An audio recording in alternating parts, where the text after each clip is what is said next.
Good evening, students. I hope everyone has been reading, keeping those hands clean, and most importantly, I hope you've been enjoying some time at home with your family.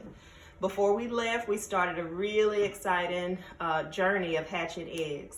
This is day 8 of our 21-day egg hatching process, and I wanted to make sure that I shared with you one of the most exciting parts of the egg hatching process, and that is candling eggs. Now, the term candling means shining a light inside the egg to see the embryo and to check to make sure that the egg is developing properly and to make sure we have viable eggs. Viable means developing properly into a chicken. If we don't have any viable eggs, it's important to candle them just to make sure we don't need to discard them properly, just so there won't be any bacteria or anything in the incubator contaminating the other eggs. So right now our incubator is at 99 degrees with a humidity of 55%. It's important to keep the incubator nice and warm so the eggs can be warm as if it would be if their mother was sitting on them. So without further ado, let's get into our candling process. Now, the term candling comes from back in the day. Farmers used to actually use candles to look inside their egg. But it's 2020, so we use a cell phone flashlight. So bear with me just one moment. I'm going to turn the lights out and we're going to see.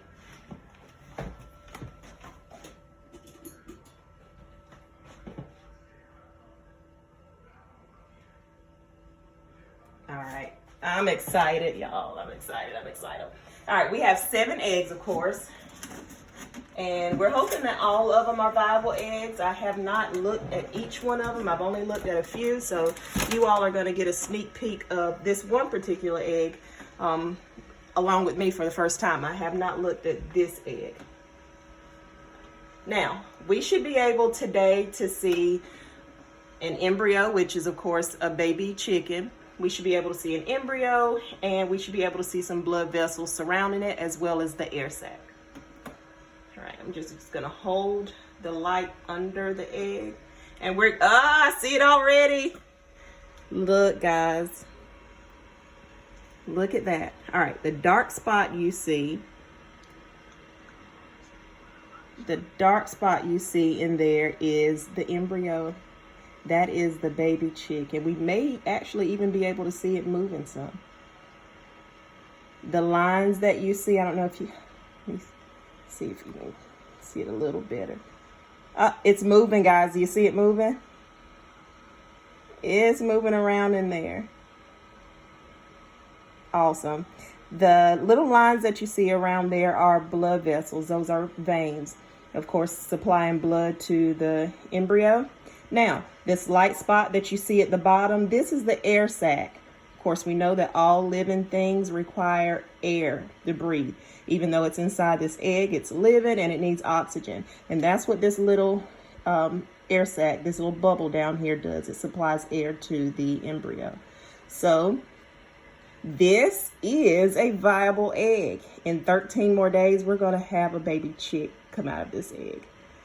Now, we will candle again on day 13. By day 13, we should be able to see some feathers, a beak, and maybe even some eyes. Make sure you see the full body of that chicken. We should be able to see feathers, a beak, maybe even some eyes. We will candle on day 13 and then again on day 18. Day 18 is the last day that we'll actually be able to candle, because at that time, it'll be 3 days until hatch day, and it's important that on day 18, we let the egg rest and develop the strength it needs to start pipping, which means breaking out of its shell.